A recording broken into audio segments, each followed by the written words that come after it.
Merci, mon cher collègue. La parole est à Madame de Montchalin.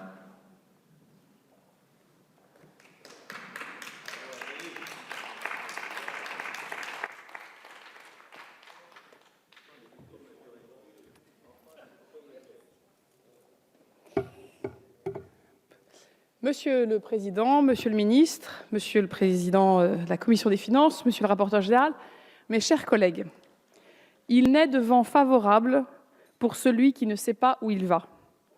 Par cette réflexion de Sénèque, je voudrais ici retracer le cap qui a guidé ce budget, le premier et le plus important du quinquennat, et les vents, les brises qui l'ont porté.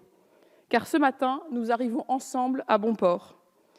Il y a 6 mois, nous étions, pour beaucoup d'entre nous, députés du groupe La République En Marche, un équipage de 312 inconnus avec un projet auquel les Français venaient d'accorder leur confiance. Un projet qui a 3 caps clairs pour notre pays. Refaire de la France un pays où le travail paye et où les emplois se créent. Refaire de la France un pays qui investit dans son avenir. Refaire de la France un pays qui tienne ses engagements.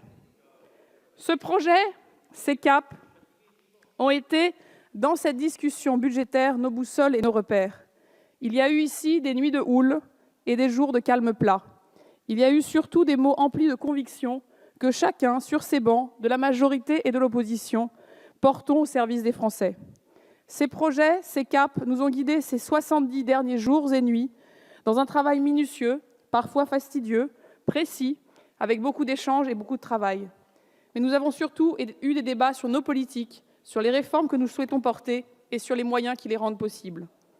Le vent de l'élection présidentielle et législative nous était favorable, mais sans ce projet et sans ces caps clairs, nous aurions pu nous perdre en chemin. Nous perdre dans un processus budgétaire qu'il nous faut absolument revoir en profondeur pour qu'il nous aide à travailler davantage sur l'évaluation et le suivi de ce que nous votons.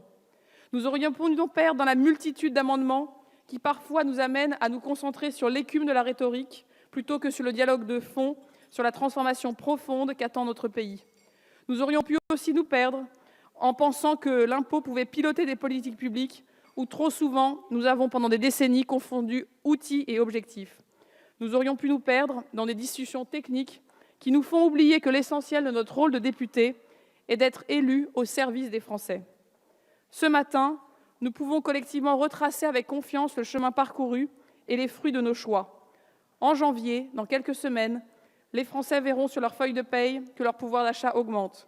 Ils verront que notre investissement pour l'école et l'enseignement supérieur est renforcé.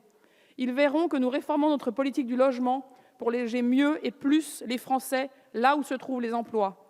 Ils verront que l'investissement dans les PME est de nouveau encouragé après des décennies où la fiscalité a été un repoussoir. Ce matin, nous pouvons aussi regarder le chemin qui reste encore à parcourir devant nous. 5 ans pour que le cadre que nous posons ce matin serve réellement la transformation de la France. 5 ans pour que les politiques publiques retrouvent leur ambition et leur sens.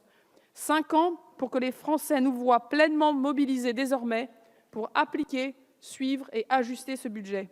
Un budget de sincérité, de choix et de conquête. Un budget qui permet de faire ce que l'on a dit, un budget qui sait où il va. Merci à vous tous, chers collègues, chers huissiers, chers administrateurs de l'Assemblée, Monsieur le rapporteur, Monsieur le ministre et Monsieur le Président, d'avoir su suivre et créer les vents favorables qui nous amènent ce matin, ensemble, à bon port jusqu'à son vote. Merci.